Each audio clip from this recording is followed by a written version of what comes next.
Pam Borson, a pre-med college student, was volunteering with the group picking up trash along the riverside when she spotted a pretty stone. What a strange-looking rock, she thought. As she went to pick it up, she felt a shock to her system. She blinked, took a gulp of air, and suddenly she was lying on her back, looking up at the clouds. A beautiful woman was standing over her. "Who are you?" asked Pam. "I am Della of the Clouds. Keep this rock that you have found near you, and it will help guide you on your path as you guide others towards theirs." Then the other volunteers were there asking if she was all right. She said she was, and then she went home with the rock. There was a hole through the rock that was just wide enough to slip a string through it, and she slipped a shoestring through it and wore it as a necklace around her neck. Then she took a nap in her dreams, and Donna of the Cloud appeared and said to her, "You will be able to see the greatness within people, so you will be able to encourage them to go in the direction of their greatness. You will be able to see them flower into their true potential before your eyes in a fuller way than they otherwise would have. Blah, blah, blah." And in helping them on their journey of discovering flashes of the flashes of tomorrow that you have already seen, you will experience life on a whole new level. You will become known on the planet below as a god maker, or in your language, a muse. You will look back on this adventure as unique, challenging yet rewarding. Donna pulled Pam close to her and said, "The only thing I fear is that you are too afraid of life to have any fun. You're 22, yet you dress like you're 42. Most muses I have guided through their entire lives, yet you seem to have been reborn. You are going to be quite the project. And you have never looked outside of whatever book you were hiding behind. How sad. Well, from now on, Adventure shall be your middle name." "Adventure? I don't go on adventures. Other people do. Maybe we should..." But Donna of the Clouds was gone. Pam woke up. What did she say? "I'll be able to see into people's potential like a muse. I will see what is inside of them. How can I do that? I don't know people." What did she mean? And then in what seemed like the next moment, Pam was walking down the road. "Oh my God," she thought to herself. "The Hollywood sign. This is America. I'm in America. I've seen it in a million movies. Why are the people all green?" As she walked along, she saw a young graffiti artist, Danny Acuna. Then she saw him as a famous graffiti portrait artist. Fame and fortune and living the high life. "Hi, what's your name?" she said to him. "I'm busy," he scowled. "Yes, you are. And you're quite talented, too." "I am?" He was caught a little off guard by her support. "Yes," said Pam. "Have you ever considered painting portraits?" "Yes, I have. I've done a bunch of them back at my place," he said. Then Pam stopped hearing what he was saying, and as the light flickered around her, and suddenly the young man she was talking to was no longer green, and the colors of the world had readjusted and gone back into sync. "What's happening?" she said. "You're no longer green." "Green? What are you on?" he asked her. Then she passed out and woke up on his sofa in his loft. She looked at the coffee table and she saw that he had painted her portrait.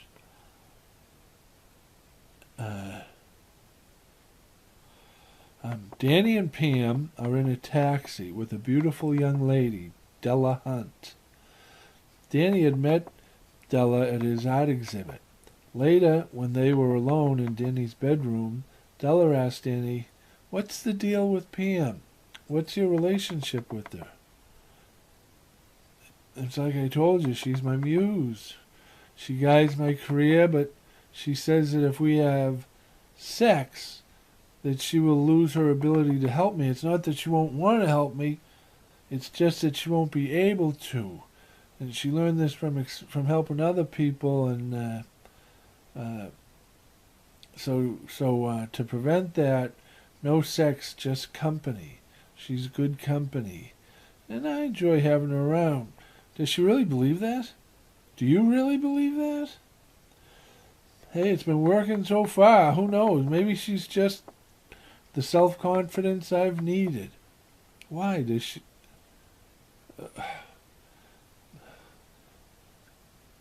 Why does she live with you instead of having her own place?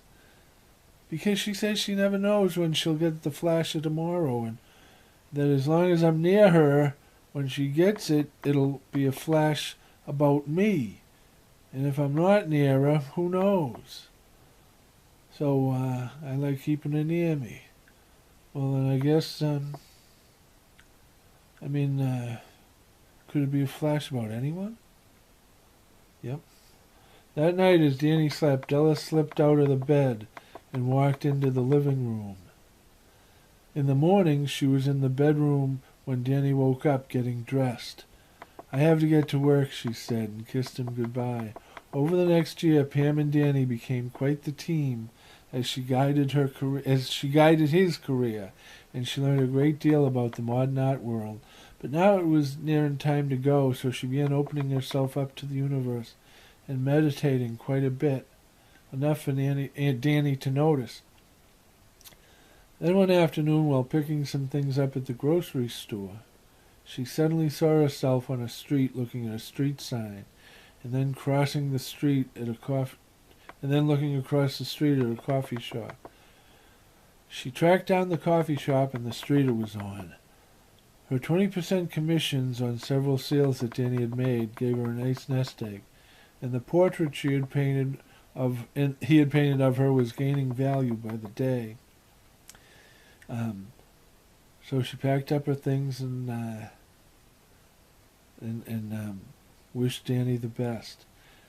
He hated to see her go, but the next thing you know, she walked into the coffee shop and she was served at her table by a young woman, Lana Tarang, Lanatragn,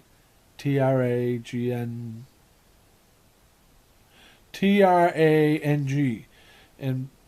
and Pam said to her, "How's that screenplay coming along? Have we met? How'd you know?" "No, not yet," said Pam. "I'm your muse, or at least I could be, if you want me to be." "What?" They talked for a bit, then agreed to meet later.